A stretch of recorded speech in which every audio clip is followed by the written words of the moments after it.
Deixa eu mostrar uma coisa pra vocês. Olha o que eu fiz enquanto eu estava lendo o livro. Isso aqui é um mapa. Não é um mapa. É uma árvore genealógica de todas as casas.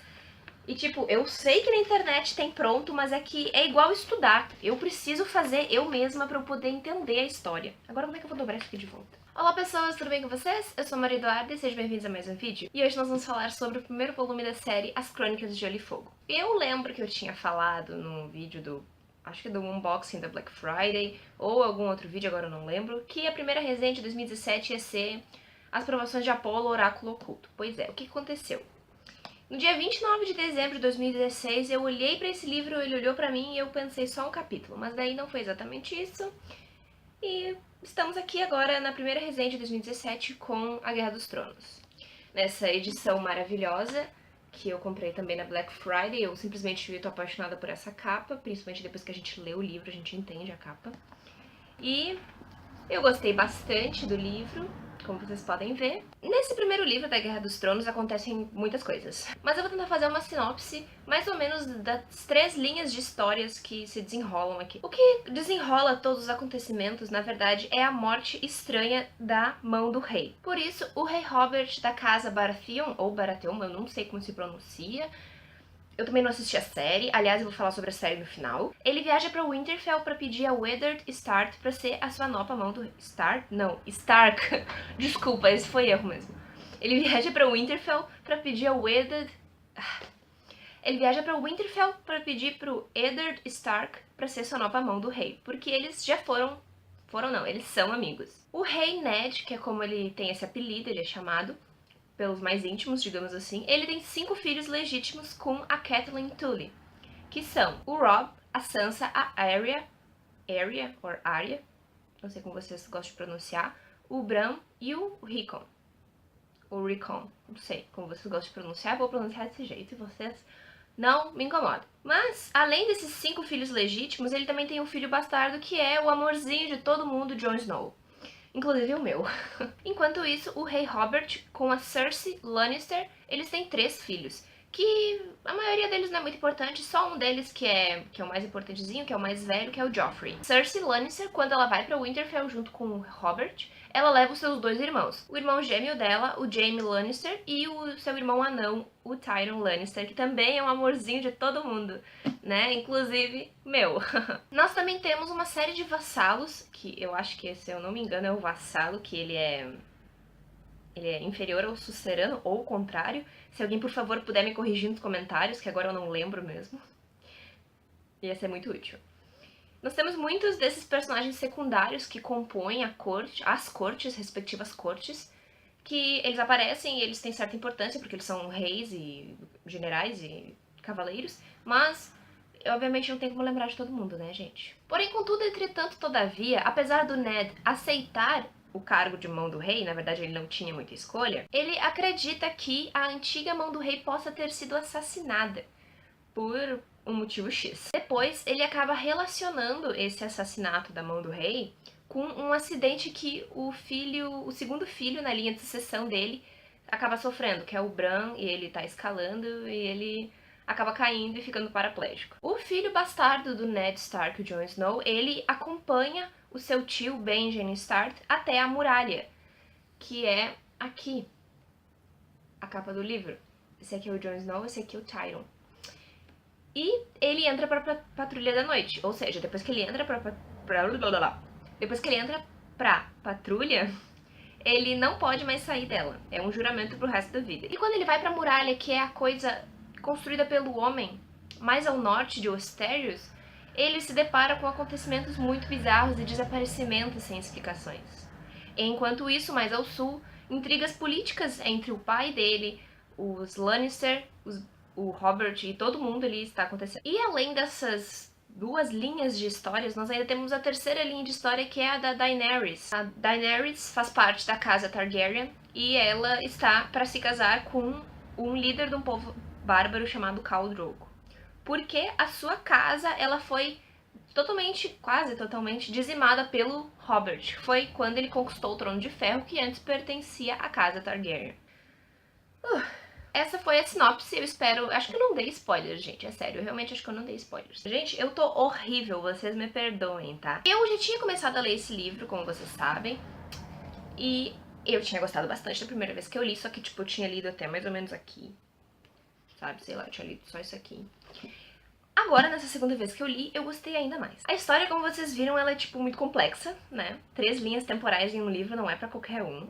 O George R. Martin se esforça na hora de escrever esses livros. Eu entendo porque ele demora tanto, e eu entendo também o pânico das pessoas que ele não vá terminar a série e ele acabe morrendo antes. E essas várias coisas que acontecem ao mesmo tempo, elas são todas relacionadas. E elas fazem parte de um gigante efeito dominó. Por exemplo, eu vou ter que ler porque eu não lembro, tá, gente? Ned Stark aceita o cargo de mão do rei porque a antiga mão morreu por um motivo X e que tem a ver com pessoas de uma casa X que estão atrás do trono de ferro do rei Robert, que foi aquele que assumiu o poder depois de destronar e dizimar a casa Targaryen. Por isso que Daenerys casou com Khal Drogo e está em busca de poder. É tipo isso. Eu poderia ter feito desse trecho que eu acabei de ler a sinopse que eu poderia ter falado no início, mas não ia ter graça. Eu gostei de fazer aquela sinopse. É muito interessante porque daí me ajuda a entender a história melhor. E apesar de um monte de coisa acontecer ao mesmo tempo, não é confuso. Pelo menos eu não achei nem um pouco confuso. É muito organizado. É bizarramente organizado. O George Martin, ele teve muito cuidado ao criar um enredo e então acabou surgindo um enredo que desenrola sozinho, sabe? Em acontecimentos naturais incríveis. Então as coisas fazem sentido dentro desse livro, apesar de acontecer bastante coisa. Apesar de ser uma fantasia épica, nesse primeiro livro eu não senti tanto o peso de ser uma fantasia épica, digamos assim. Porque não tem tantos elementos mágicos e fantásticos quanto deveria ter. Nós temos, por exemplo, nesse primeiro livro, os lobos da casa Stark. São lobos gigantes, eles deveriam estar extintos, eles apareceram do nada, assim, no início do livro. E cada filho do rei Ned ficou com um lobo. Mas nós temos, digamos assim, pistas sobre os próximos elementos que vão ser abordados em certos momentos. E você tem que ir pescando esses elementos fantásticos que ainda não foram, de fato, introduzidos na história. Eles são mais tipo, toma aqui, e você tem que ir pegando no ar, sabe? Pelo menos nesse primeiro livro. Eu achei isso. O que chama muito a atenção nesse primeiro livro é a política. Com certeza as intrigas políticas, porque são assassinatos por poder, são golpes de estado, são suceranos ou vassalos, agora eu não lembro, se voltando contra seus superiores, são traições e por aí vai. Então a trama política é o que movimenta tudo. A busca pelo poder do Trono de Ferro que movimenta tudo. E é o que cria a atmosfera nesse livro, porque é uma atmosfera tensa. Nós temos aquele ditado, o poder corrompe, então os personagens que estão atrás desse poder, ou que estão lutando para manter o poder, tomam atitudes e você começa a se colocar no lugar desses personagens pra entender por que ele fez isso. E não existem personagens bons ou maus. Esses personagens são muito redondos, são eles que fazem a história acontecer. A história não seria nem metade do que é se não fossem os personagens. George Martin sabe criar personagens. Isso ele sabe. Pode ter certeza. Eles, como eu disse antes, não existem vilões nem mocinhos. Na verdade, mais ou menos, né? Existem personagens com honra e personagens dispostos a fazer qualquer coisa pra conseguir o que querem. Nós podemos dizer que o Eddard Stark é um personagem com honra. Ele é o que a gente diria um mocinho.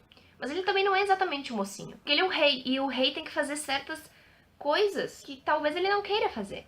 Vocês estão entendendo? É sempre uma coisa mais complexa, não é tipo 8 ou 80. É complicado de explicar sem spoiler, mas assim, no geralzão, os personagens do George R. Martin, eles são complexos, imperfeitos, eles cometem muitos erros e o mais importante de tudo, eles são diferentes uns dos outros. Eles não estão em nenhum tipo de estereótipo, vamos dizer assim. Talvez um que outro, mas a maioria deles ela foi pensada pra ser humana. Assim, ó, botando em off essa partezinha aqui, eu sei que é perigoso falar isso, mas nesse primeiro livro eu tive muita simpatia, como eu disse antes, pelo Jon Snow, pelo Tyrion Lannister, pela Arya Stark, que, nossa, ela conquistou meu coração desde a primeira vez que eu li o livro, eu lembro dela. Eu gostei muito do Ned também. Desculpa, a gente fica emocionada.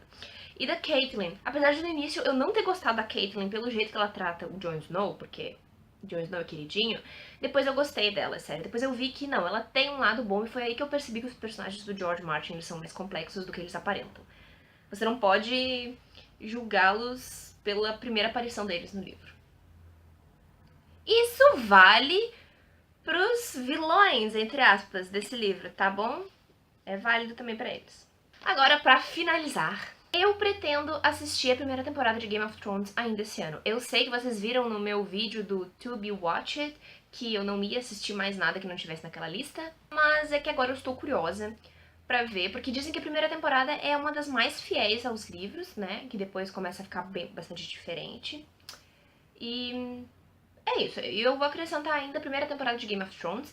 Ano que vem, vamos ver se eu me controlo, na real, pra ler o segundo livro, porque, né, o sexto livro ainda não saiu e eu tô muito curiosa. Eu tô com um pressentimento que, aliás, tem um site que eu encontrei que eles estão postando os capítulos, agora eu não lembro se traduzidos ou não, desse sexto livro dos Ventos de Inverno, acho que é o nome, do George R. R. Martin. Se vocês quiserem, eu vou deixar aqui embaixo na descrição.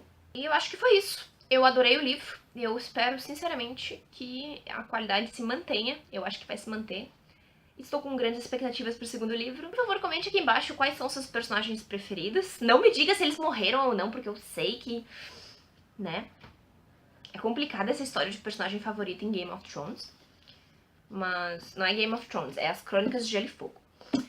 Mas, por favor, me diga aqui embaixo quais são os personagens que você mais simpatizou, a casa que você mais gosta. Contem, que eu quero saber. Eu ainda não me decidi, eu estou muito confusa ainda em duas casas que eu gostei bastante. Mas vamos que vamos, né? O segundo livro só ano que vem. Muito obrigada por ter assistido o vídeo até aqui. Eu espero vocês em um próximo vídeo e tchau, tchau!